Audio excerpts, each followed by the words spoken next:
y'all, welcome to Kamira's Kitchen. Today I'm going to show you a creamy, delicious, and super easy to make cheddar, broccoli, and potato soup. Baby, forget about Panera's bread. Honey, we eating that Kamira's bread, okay? Because this is much better than any restaurant soup.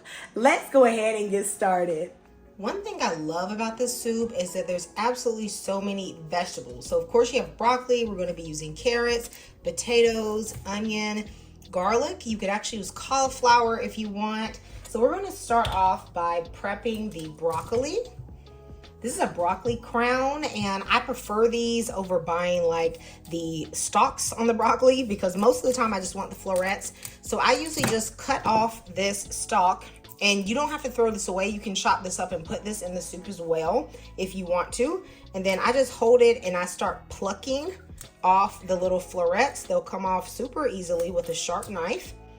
And you want to cut them into chunky pieces. I like to have like big chunks of veggies. I'm not really into like shredded vegetables, not too much in a soup. So this is like the perfect size. It can fit on a soup spoon. In my opinion, okay, I like this size. This one's not bad either, but I'd probably cut this in half just to make it a tad bit smaller. And these are good for me, but you can make them any size you want. Some people want them super tiny like this. Place these in a bowl at the side. The stalk of the broccoli is actually pretty sweet. And this one has a clean end, so you don't have to chop the end off. So what I would do is cut this in half.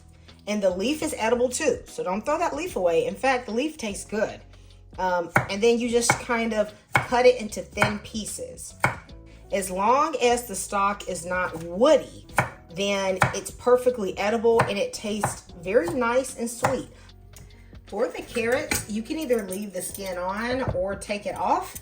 I am going to take it off and just save it for a broth. This soup is better than Panera's version because we are up here. We're going to be putting some spices and some flavor on this thing. And so this is not like a Panera copycat recipe per se. So if you're doing like a Panera copycat, they would have you shred the vegetables. But I'm going to have my carrots in chunks that are similar to this. Let me know in the comments, do you like chunky vegetables in your soup? Are you into like pureed soups? I actually do pureed soups. And let me know if you want me to show you one of my pureed soup recipes. I'm gonna add a few potatoes to this recipe because I have lots of potatoes that are on the edge of life sitting around my house. You don't have to add potatoes, but they do add a creaminess. I'm gonna cut these potatoes into about a 1/2 inch cubes and throw them in some water so they don't change colors. To my soup pot, I'm adding 2 tablespoons of high quality butter. When you have a soup that has very simple flavors, the quality of the ingredients become very important. So use a rich, delicious butter. I'm going to first add in my onion, adding a pinch of salt. That salt's gonna draw the water out of the onions. Then I'm gonna saute this for about 3 to 4 minutes. You can see these onions have a nice golden brown color and there's a little bit of brownness developing on the bottom. That is the fond. That's exactly what you want to be happening right now. So I'm gonna put in all of my garlic. Baby, I just love some garlic, okay, in some soup. I'm gonna saute this for about 30 seconds until it is fragrant. I'm now gonna add my carrots. And I'm gonna let these saute as well for about a minute or 2. Carrots have a natural sweetness, so just by allowing them to cook in the butter for a bit, you'll get a better taste out of them. I'm gonna add a little more butter to the soup. I feel like I want this to be very rich, so this is some grass-fed butter. Now I'm gonna put in some cornstarch. You can use flour, but I'm gonna share this with a friend who is gluten-free, so the cornstarch is a better option. I'm going to mix this in while there's not liquid in the pan. That's important because you do not want lumps. This looks good. Okay, this is what you're looking for. I'm immediately going to add in some boiling water.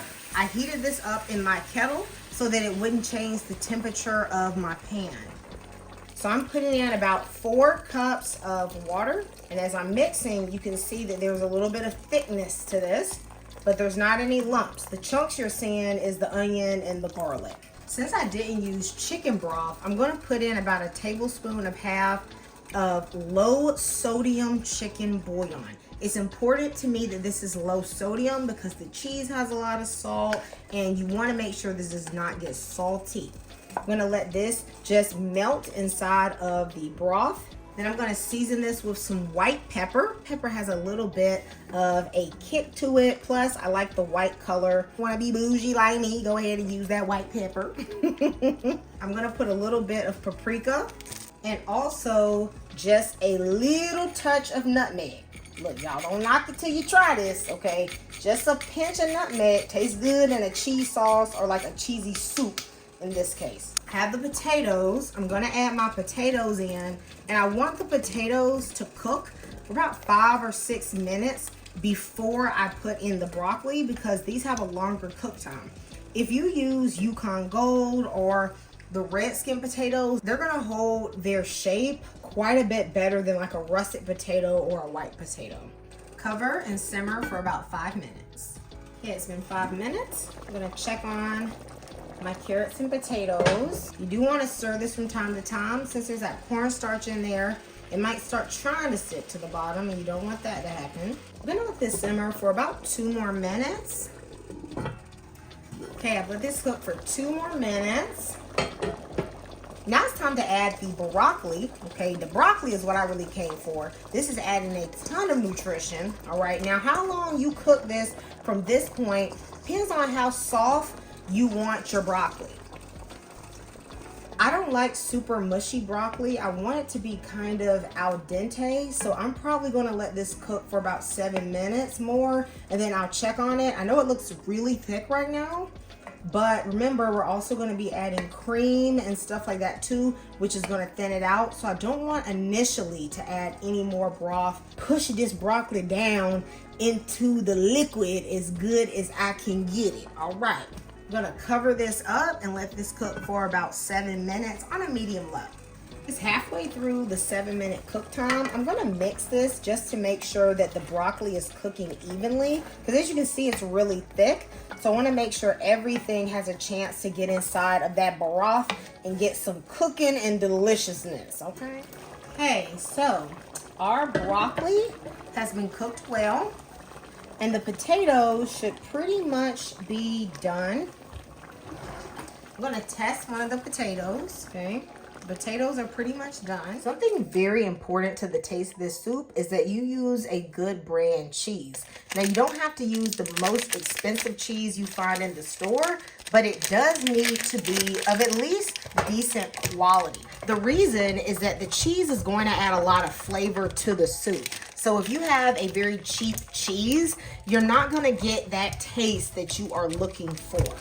So I suggest going with a brand that has a really good flavor. I like this Cracker Barrel cheese because I got it on sale, but I also like Tillamook, I like Cabot. They're not sponsoring this video, y'all, but if you can get a pasture-raised organic cheese, that would be even better. All right, so I'm gonna use about 2 cups to 2.5 cups of cheese, just depending on the taste. Turning the heat down to low because I don't want the dairy to start splitting. So first I'm gonna put in some sour cream. The sour cream adds a richness and a really good tanginess. You could also use crema. This is about 1/2 cup. Then I'm gonna add some half and half, about 2 cups of half and half. Y'all, milk ain't gonna cut it, okay? Half and half is the way to go. Look, if you just gonna use milk, baby, you may not wanna do it because I'm telling you, you need the richness in your soup, okay? Look, you ain't gotta be afraid of dairy unless, baby, you lactose, you're gonna be locked up on that toilet, okay? Then I don't even know why you clicked because you saw there was cheese in this soup, okay? Baby, you can't do no skim milk. If you got to do skim milk, don't even do it. Because I'm telling you, skim milk, it ain't gonna hit the same way. This is about 2.5 cups of cheese. Ooh, now once this cheese melts, you're gonna taste it. You're gonna see if you want more cheese, and then we're also going to adjust the salt and the seasoning. I ended up adding about a cup and a half more cheese because I wanted a bit stronger of a cheddar flavor, but of course you adjust that to your taste.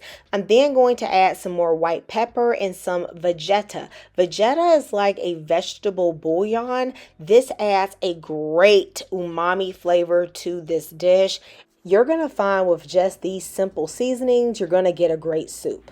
I'm going to serve this with a little bit of bacon, as well as some extra cheese and some delicious bread on the side. Guys, let me know what you think of this recipe. My goodness, this is so delicious.